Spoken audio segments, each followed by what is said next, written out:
Quranda bir nəfər Allah Taala şəkur deyib Nuh peyğəmbərə deyir. Demirəm bizim peyğəmbər şəkur deyil, amma bu ayə bir dənə bizim Nuh peyğəmbər üçün keçib. Çünki bizim peyğəmbər əşrəful kainatdır da, kainatın ən üstünüdür də, söz ona deyil. Hər halda imamətin özündə də bu xüsusiyyət var. Amma Quranda bir dənə yerdə keçib şəkur kəlməsi bir insana, Nuh peyğəmbərə. İmam Baqirə sual verirlər ki, niyə şəkurdur onun ləqəbi? Çox təşəkkür, Şakir yox, çox təşəkkür edirəm. İmam Baqir deyir ki, onun bir dənə zikri vardı ona görə. Deyirlər, hansı zikir? Deyir, bu zikir budur. Ma bi min ni'mətin ov afiyyətin fi dinin ov dünya fə innəha mink vəhdəkə la şərikə ləkə. Tərcümə edirəm sizə. Hər gün deyərmiş Nuh peyğəmbər, bu neymət, lütf, dünya ilə bağlı, dinlə bağlı, axirətlə bağlı. Hamısı səndəndir. Hamısı səndəndir. Sən təksən, sənin şərikin yoxdur. Bu gözəl baxışa bax. Adam bütün fikirlərini deyir.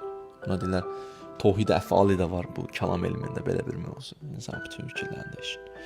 Bu baxışı düzəldə bilir insan. Fə eynəmə tuvallu fəsəmmə vəcihullah. Hara üzü çevirsən, Allahın vəcihini görərsən. Əsma görərsən, Allah adı görərsən. Bütün aləm onun mülküdür, xilqət onun mülküdür. Buradan başa düşəsən. Aləm ayədir, bunu anlayasan, nişanədir. Bu yolda çox lazımdır. Belə baxanda məsələlərə də ictimai yaşamaq səni ilahi yolda maneə deyil. Başa düşürsən ki, elə bu seyr-sülükdə yol buradan gedir.